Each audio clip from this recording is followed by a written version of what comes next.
بیت المقدس کیوں بلایا گیا؟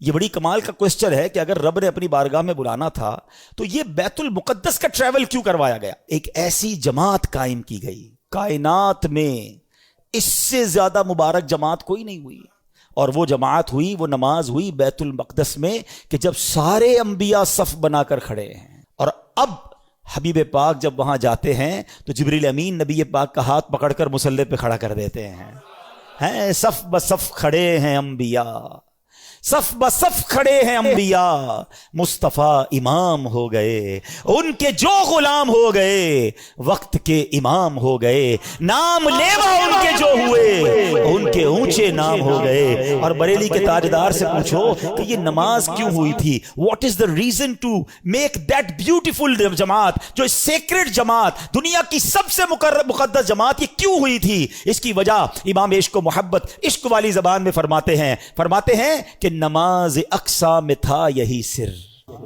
عیاں ہو مانائے اول آخر۔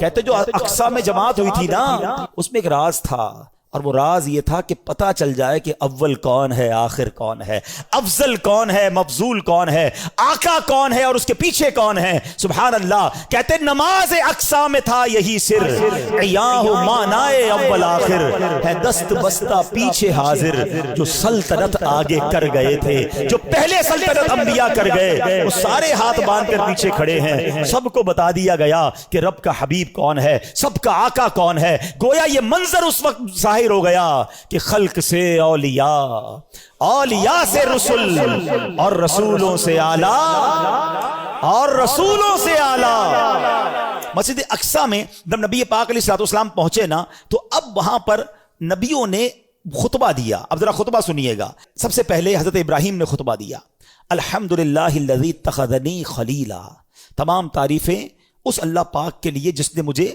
اپنا خلیل بنایا۔ حضرت موسیٰ علیہ السلام نے خطبہ دیا، الحمدللہ الذی کلمنی تکلیما، تمام تعریفیں اللہ پاک کے لیے جس نے مجھے کلام کا شرف بخشا۔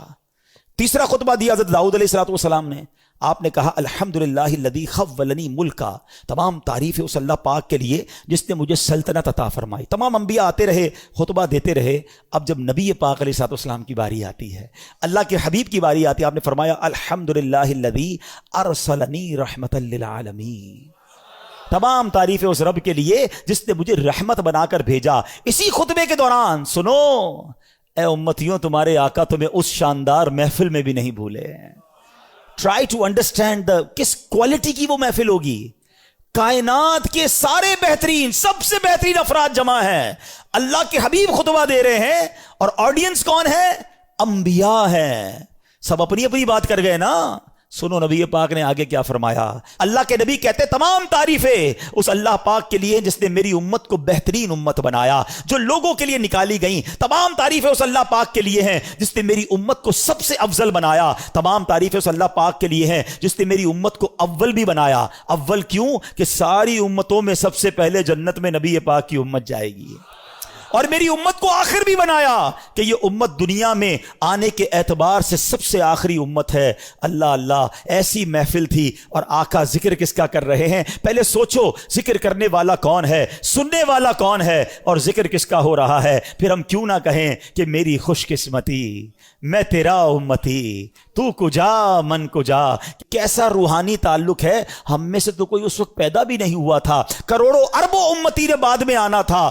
آقا معراج کی رات بھی اپنی گناہگار امت کو یاد رکھے ہوئے ہیں۔ ارے بتاؤ، جو دنیا میں امت نہیں آئی اس کا پہلے خیال رکھ سکتا ہے تو خود پردہ فرما جائیں تو بعد میں آنے والی امت کا خیال کیوں نہیں رکھ سکتا ہے؟ وہ آج بھی مدد فرماتے ہیں، وہ آج بھی نگاہ فرماتے ہیں، وہ آج بھی امت کا خیال رکھتے ہیں، اور سنو انشاءاللہ بروز قیامت بھی ہماری شفاعت فرمائیں گے۔